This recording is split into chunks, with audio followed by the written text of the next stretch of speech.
बुद्ध के पास उनका एक शिष्य बौखलाए स्वर में बोला, जमींदार राम सिंह ने मेरा अपमान किया है, आप सभी चलें और उसे सबक सिखाना होगा। बुद्ध बोले, प्रियवर, सच्चे बौद्ध का अपमान करने की शक्ति किसी में नहीं है। तुम इस बात को भुला दो। जब प्रसंग भुला दोगे तो अपमान कहाँ बचा रहेगा।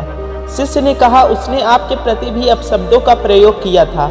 आप चलिए तो सही, आपको देखते ही वह शर्मिंदा हो जाएगा और क्षमा मांग लेगा। इससे मैं संतुष्ट हो जाऊंगा। बुद्ध कुछ विचार करके बोले, अच्छा, यदि ऐसी बात है तो मैं अवश्य ही राम जी के पास चलकर उसे समझाने का प्रयास करूंगा। शिष्य ने आतुर होकर कहा, चलिए नहीं तो रात हो जाएगी। यदि तुम मुझे लेकर चलना ही आवश्यक ही समझते हो तो मुझे कल याद दिलाना, कल चलेंगे। दूसरे दिन फिर शिष्य अपने काम में लग गया और बुद्ध अपनी साधना में लीन हो गए। दोपहर होने पर बुद्ध ने शिष्य से पूछा, आज राम जी के पास चलना है? शिष्य ने कहा, नहीं। मैंने जब घटना पर फिर से विचार किया तो मुझे इस बात का आभास हुआ कि भूल मेरी ही थी।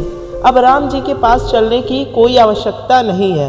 बुद्ध ने मुस्कुराकर कहा, अगर हम तुरंत प्रतिक्रिया देने से बचे तो हमारे भीतर की कटुता समाप्त हो जाती है। शिष्य बुद्ध का आशय समझ उनके प्रति नतमस्तक हो गए। अगर आप इस कहानी का तात्पर्य समझे हैं तो अपना नाम कमेंट बॉक्स में राइट करें और प्लीज़ मेरे चैनल को सब्सक्राइब करें। जय हिंद।